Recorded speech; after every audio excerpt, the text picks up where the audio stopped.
Assalamualaikum warahmatullahi wabarakatuh. Ketemu lagi dengan saya Andre. Tentunya di channel kesayangan kita, channel Jelang Malam.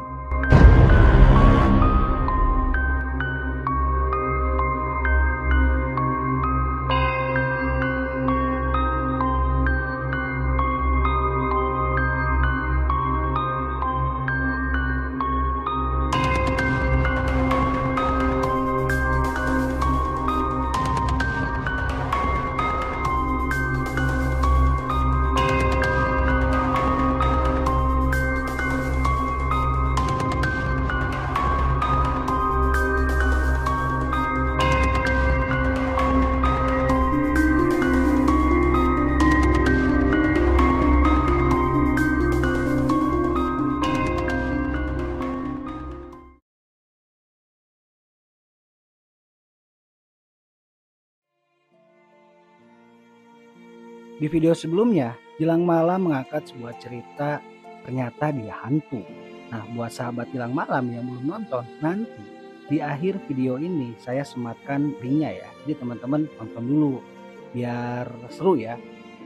Oke, baik teman-teman, di video kali ini Jelang Malam akan menceritakan sebuah cerita atau cerita horor. Lagi-lagi dari sumber fanpage-nya Penggembara Misteri ya. Jadi teman-teman tinggal langsung cek fanpage-nya Penggembara Misteri dengan berjudul Ada Hantu di Kolong Tempat Tidurku. Ceritanya dimulai dari sini. Cerita ini sebenarnya bermula sejak aku kecil. Masih samar-samar di ingatanku. Aku sering menggedor kamar mama dalam keadaan ngompol. Mama segera mengganti baju tidurku, membawaku kembali ke kamar dan menemani hingga aku terlelap lagi. Hampir begitu kejadiannya setiap malam. Sampai akhirnya mama kesal dan memarahiku. Aku lantas tak berani lagi membangunkannya malam-malam. Aku akan memilih bersembunyi di dalam lemari hingga tertidur di sana sampai esok harinya. Aku tak ingat kapan hal itu berhenti.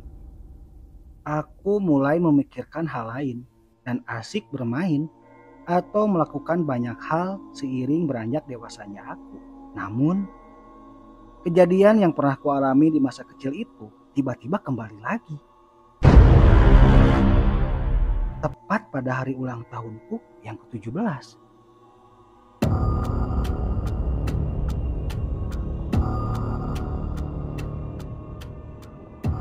Selesai makan di rumah Eyang, kami kembali ke rumah.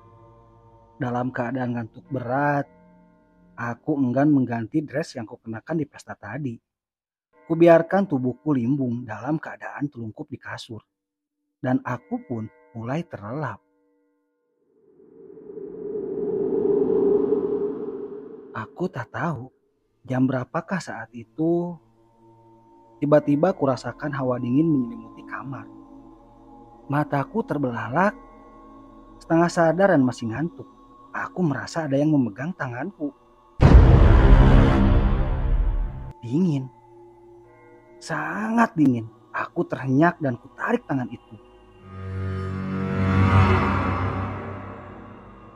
Sepi. Tak ada sedikit pun suara yang kudengar malam itu. Bahkan, jangan berharap ada suara jangkrik di kota kecil ini. Semua lahan telah berubah menjadi gedung, di mana tak ada lagi ruang untuk serangga berkembang biak. Aku terdiam. Berpikir hendak apa aku? Apakah aku harus turun dan melihat ada apa di bawah kolong tidurku? Jantungku berdetuk dengan kencang. Sebegitu kencangnya saat aku perlahan mendengar desahan nafas yang berat. Aku merinding. Begidik dan beringsut ke tembok. Aku tahu ada seseorang di sana. Entah siapa. Aku berteriak sekuat tenaga memanggil orang tuaku. Tapi tenggorokanku tercekik. Tak sedikit pun suara keluar dari tenggorokanku. Lalu aku melihatnya. keluar merangkak dari bawah kolong tempat tidurku. Sosok aneh dengan tubuh pucat pasi. Tubuhnya sebagian tak sempurna dan seperti bekas dicambuk dengan pakaian compang-campingnya. Entah dari mana asalnya dan entah berapa lama ia tak membersihkan dirinya. Sekali lagi aku berusaha berteriak dan sampai aku tersadar, hari itu sudah siang. Aku tertidur di dalam lemari pakaianku. Seperti saat masih kecil dulu. "Tin, kenapa kau malah tidur di sini?" tanya mama. Ma, aku melihat hantu," pekiku sambil menunjuk ke kolong tempat tidurku. "Ngaco ah kamu, mana ada hantu di zaman seperti ini. Kamu ini seperti waktu kecil dulu deh. Gini juga, Mama sering menemukan kamu tidur di dalam lemari. Mama nggak ngerti deh, kok bisa kamu tidur di lemari? Apa enaknya?" Mamaku tak juga mengerti aku. Aku bingung harus bercerita pada siapa. Aku pun bergegas ke sekolah dan ingin pergi meninggalkan kamar. "Nama kamu Tina kan?" Sapa seorang wanita parubaya yang tak pernah kulihat sebelumnya. "Iya bu, ibu siapa ya? Kok bisa tahu nama saya?" "Tak penting siapa aku. Aku hanya datang untuk mengingatkanmu. Kau cepatlah pergi dari rumah sial itu, atau nyawamu yang jadi taruhannya." "Maksud ibu apa?" tanyaku. Ibu itu hanya berjalan cepat ke arah sebuah gang di dekat sekolahku. Saat ku kejar, ia sudah hilang entah kemana. "Ma, tadi ada kejadian aneh deh. Masa ada ibu-ibu yang nyuruh aku pergi dari rumah sini?" kataku sambil membanting tas di meja makan. Sambil aku mengintip melihat menu yang disajikan mamaku siang ini. Mamaku terdiam, menghentikan seluruh kegiatan tanpa menanggapi apapun perkataanku. Tiba-tiba ia berbalik badan dan mengajakku ke rumah Eyang. "Kenapa tiba-tiba mama mengajakku ke rumah Eyang sih, Ma?" tanyaku di dalam mobil. "Nanti kamu juga tahu," kata mama. Aku terdiam di dalam mobil, merasa curiga. Seperti ada hal yang tak beres. Sesampainya di rumah Eyang, aku turun dan memeluk Eyang seperti biasa. Mama lalu bermain mata pada Eyang. Dan mendadak, beliau juga sama tegangnya seperti mama. Aku bingung, tak mengerti. Ada apa sih sebenarnya? Setahun sebelum kau lahir, Papa dan Mama menikah. Kami lantas membeli rumah itu. Sudah ada yang pernah memberitahu bahwa rumah itu berhantu. Tapi kami tak percaya. Sebulan, 2 bulan kami tinggal di sana seperti tak ada yang aneh. Kami santai-santai saja. Sampai akhirnya kau lahir. Mulai ada kejadian aneh di rumah itu. Rupanya dulu ada keluarga yang tinggal di sana, di mana kedua orang tuanya sebenarnya tak menginginkannya. Entah bagaimana ceritanya, anaknya dibantai dan dikubur tepat di bawah tempat tidurmu. Anak itu jatuh cinta kepada papa dan mama yang selalu bersikap sepantasnya orang tua. Ia cemburu padamu. Suatu hari mama pernah bertemu dengannya. Mama berkata, sudah saatnya ia pergi dan tak lagi penasaran di dunia. Entah bagaimana, ia menurut saja. Ia tak pernah muncul lagi dan menghilang.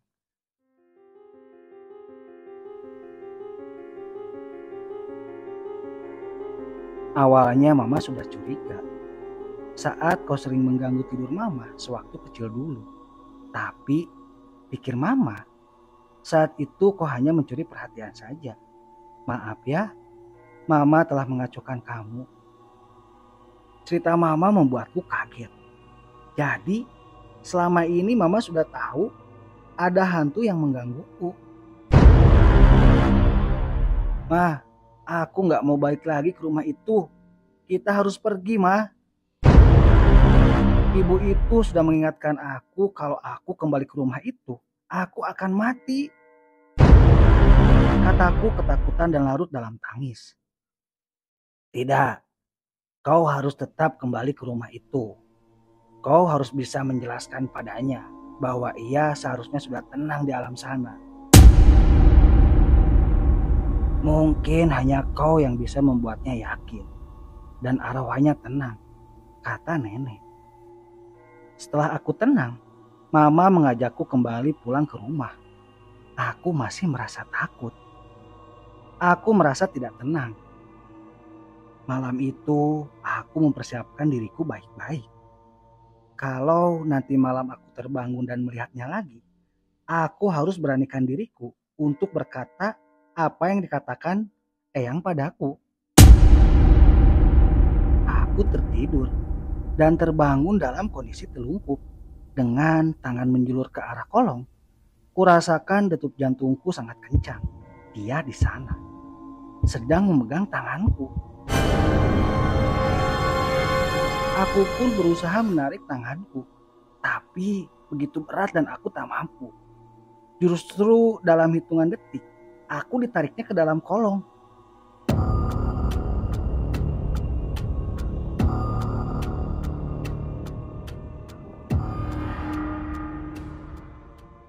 Gelap, pengap, aku melihatnya lagi. Tepat di depan mataku, ia sosok yang sangat menyeramkan, tanpa senyum sedikit pun di wajahnya.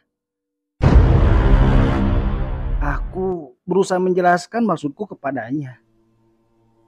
Namun, ia marah dan menarikku semakin dalam ke dalam. Aku tak sadarkan diri. Aku membuka mataku, sepertinya sudah pagi. Tetapi pandangan mataku buram, seperti tertutup kisi-kisi pintu lemari. Ah, aku tertidur lagi di dalam lemari kamarku. Tetapi suara apakah itu? Tin, bangun sudah siang. Masa kamu enggak sekolah sih? Suara mama membangunkan seseorang di ranjang kamarku.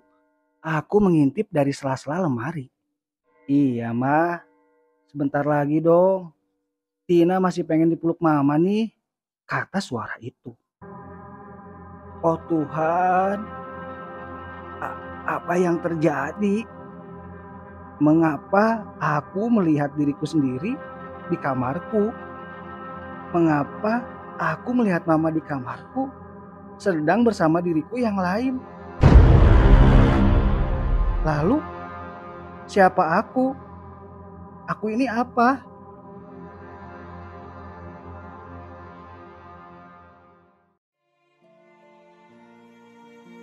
Sekian cerita malam ini ya.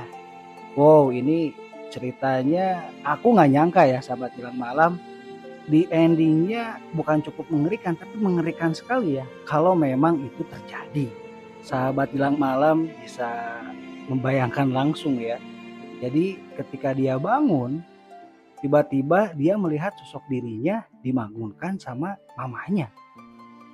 Dan jujur ya, ini sahabat Jelang Malam, cerita dari pengembara misteri ini susah ditebak ya.